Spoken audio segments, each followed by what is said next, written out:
shows to be self-evident that all men are created equal.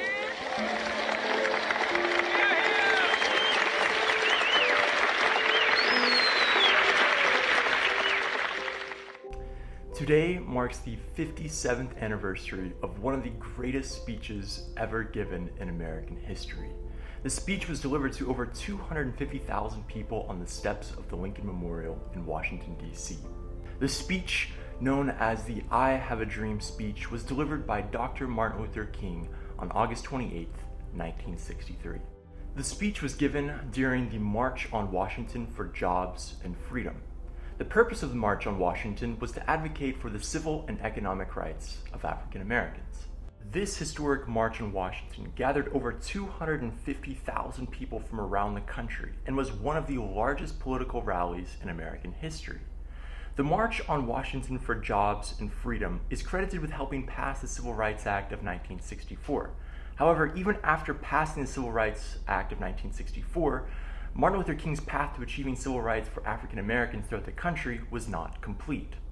Dr. Martin Luther King's speech, given 57 years ago today, is widely considered one of the greatest pieces of rhetoric in American history. Additionally, the speech references other pivotal documents in American history, such as the Declaration of Independence, the Emancipation Proclamation, and the Gettysburg Address. At the beginning of the I Have a Dream speech, Dr. Martin Luther King famously alludes to Abraham Lincoln's Gettysburg Address by saying, 50 years ago. If you are unfamiliar with the Gettysburg Address of 1863, Abraham Lincoln famously begins his speech by saying, 70 years ago, our fathers brought forth on this continent a new nation, conceived in liberty and dedicated the proposition that all men are created equal. By saying 70 years ago, Abraham Lincoln was referring to the Declaration of Independence written by Thomas Jefferson in 1776. By the way, it's important to know that a score is 20 years. So when Lincoln states in his speech 70 years ago, he's really saying 87 years ago, which in 1863 would be 1776. So I think it's really interesting that in Martin Luther King's I Have a Dream speech, he's referring to the Gettysburg Address of 1863, and in Lincoln's Gettysburg Address of 1863, he's referring to the Declaration of Independence written in 1776. So all these documents are all connected, which is really cool. This is particularly interesting and thought-provoking because the I Have a Dream speech was actually given on the steps of the Lincoln Memorial in the shadow of Abraham Lincoln. So let's take a look at this part of the speech. 50 years ago, a great American in whose symbolic shadow we stand today signed the Emancipation Proclamation. This momentous decree came as a great beacon light of hope to millions of Negro slaves who had been seared in the flames of withering injustice. It came as a joyous daybreak to end the long night of their captivity. But 100 years later, the Negro still is not free. In the I Have a Dream speech, Martin Luther King references one of the principles America as a nation was built upon, the idea that all men are created equal. However, in his speech, he makes the point that this principle does not extend to all Americans. He says that although African Americans were de jure freed in 1863 by the Emancipation Proclamation, they are still, quote, sadly crippled by the manacles of segregation and the chains of discrimination. The main point that Dr. King makes in the I Have a Dream speech is that written in the Constitution and the Declaration of Independence is a, quote, promise that all men, black men as well as white men, would be guaranteed the unalienable rights of life, liberty, and the pursuit of happiness, and that as Americans, we must fulfill these promises. So let's take a look at this part of the speech. In a sense, we've come to our nation's capital to cash a check. When the architects of our republic wrote the magnificent words of the Constitution and the Declaration of Independence, they were signing a promissory note to which every American was to fall heir. This note was a promise that all men, yes, black men as well as white men, would be guaranteed the unalienable rights of life, liberty, and the pursuit of happiness.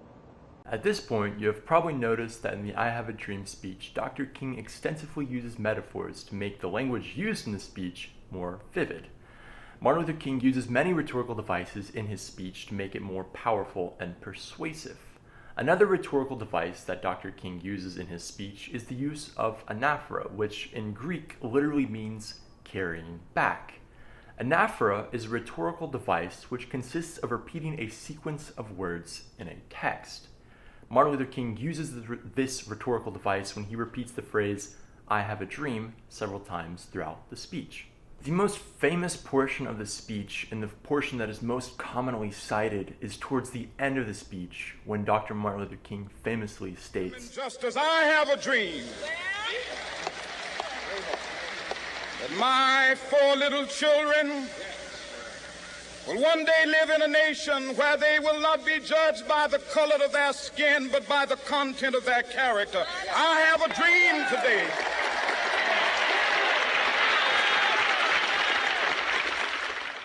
These are arguably the most powerful words in the entire speech. Some we have made great strides in achieving this dream. However, to others, we still have great strides yet to make. Another powerful point that Dr. King makes in the I Have a Dream speech, a point that makes him similar to Gandhi and Nelson Mandela, is his advocacy of nonviolent protest. But that is something that I must say to my people who stand on the warm threshold which leads into the palace of justice. In the process of gaining our rightful place, we must not be guilty of wrongful deeds. Let us not seek to satisfy our thirst for freedom by drinking from the cup of bitterness and hatred.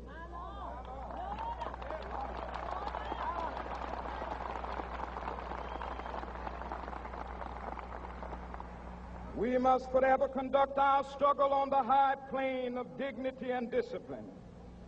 We must not allow our creative protest to degenerate into physical violence.